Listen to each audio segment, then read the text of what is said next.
They all laughed at Christopher Columbus when he said the world was round. They all laughed when Edison recorded sound. They all laughed at Rockefeller Center. Now they're fighting to get in. They all laughed at Whitney and his cotton gin. They all laughed at Fulton and his steamboat, Hershey and his chocolate bar. Ho, ho, ho, who's got the last laugh? Hee, hee, hee, let's at the past laugh, ha, ha, ha. Who's got the last laugh now?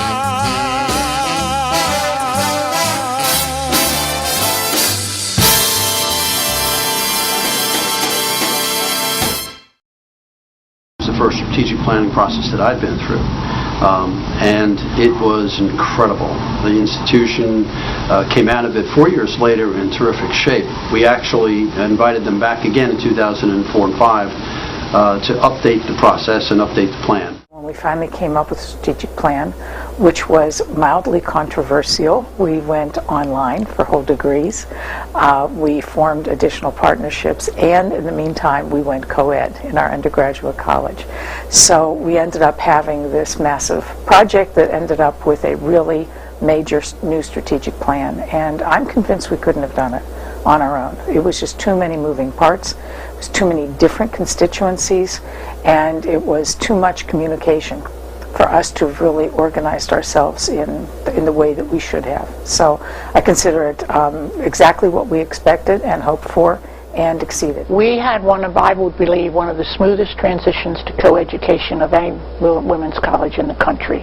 And I credit a great deal of that to the fact that the ground was so well laid, the data was so thoroughly collected, and the transparency of the whole process. People felt that they knew everything that was going along while it was going on, and there were no surprises, and so it went very well.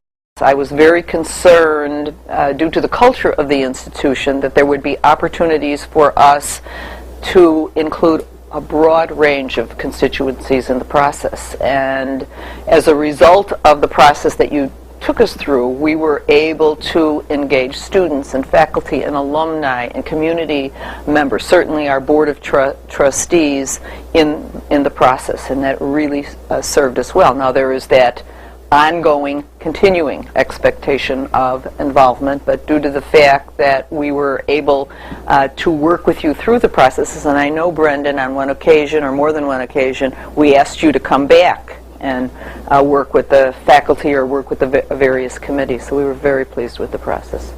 I think the biggest thing that we got out of this is the reflective piece of that we knew ourselves better.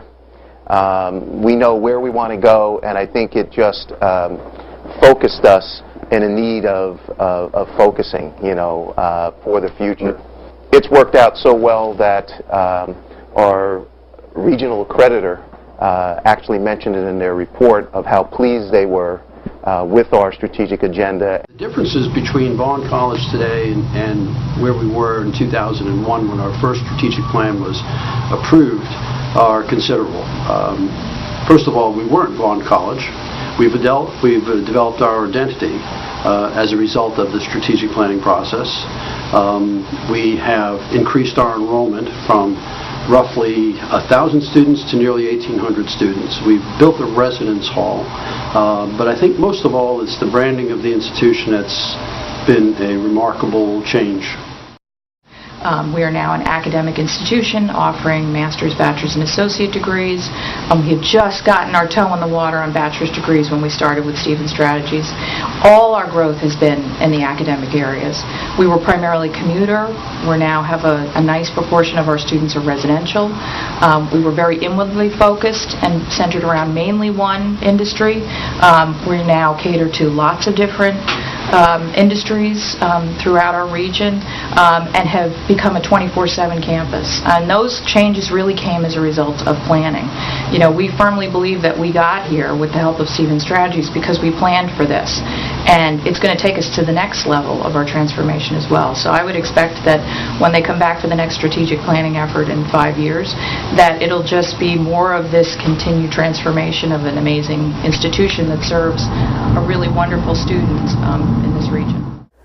Well, I've become a very big supporter of other institutions making sure that they do operational plans. And I've chaired some different consortial groups and done other strategic plans since then, and I've been insistent that we do an operational plan because, especially for something involving so much change, it's essential. So I think that our doing the operational plan made all the difference in the world. When we appointed one of our faculty to be the director of the operational plan, first came in and reported to me that we had accomplished so far 12%. And I just looked at him and said, "How do you know that? You counted all the tasks?" And here in our operational plan for Rosemont College, we had over 700 tasks and subtasks. And now people are looking at us 4 years out. We have accomplished almost all of that. We had a very smooth transition, especially the going co-ed piece, and I really ascribe that to the fact that we followed the plan. We made the plan, we made it reasonable, we made it in-depth, and then we followed it. And so in the end, we were able to make a decision. We had a unanimous vote by the Board of Trustees, and we kind of collectively turned a corner. Big sigh of relief as we turned that corner, but it worked out well. The first strategic plan ended in 2009. We have kept the major agenda items. I mean, all new operational initiatives have been created, but we talk about creating distinctive Mercy graduates, putting students first, being responsible to market forces, being wise and prudent stewards of our resources. And it is like a mantra, but I don't think you could come on our campus and not hear faculty and administrators and board members talking about our strategic agenda. I think the firm's greatest strength is really taking the time to understand the institutions that are members of the Council of Independent Colleges. It's nice to work with a firm that really takes the time to understand the overall culture of our kinds of institutions, but also spends the time to get to know an institution intimately, because you simply can't give the same advice to every organization. There's some commonalities, but you need to understand the culture of a place, and I think Stephen's strategy does that beautifully. Well, the planning project, I think, was one of the first projects that we did, and actually I was new in my position. I was looking for a company to work in the strategic planning area. I was dedicated to it and thought that it would be the best way to lead into the future. Did that with John. He worked with, was very successful, and he worked with all our schools, our 4 schools, and I would say it was very successful. I appreciated it very much, especially when I was a new president. We really were able to come out of the process with the direction for the next 5 or 6 years, and we continued the process. Ultimately, we had people on campus that could carry the project through, but they learned about the process through Stephen's strategy. You know, I think the most important thing for me as a president is that the community really came together. Faculty talk with staff, faculty talk with administrators, trustees are involved, students are involved, alumni are involved, and they are conversations that are really productive.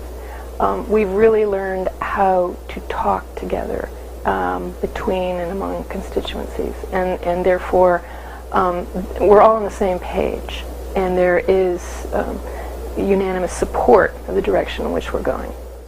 And not only did that strategic plan provide us with a wonderful vision and path to a stronger future, but it also, through the work of Stephen's strategy, really brought the community together, and we started having conversations then that actually united us in a way that continues to this day. Each case, the institutions themselves are in much better shape than they were before Stephen's strategy played its role.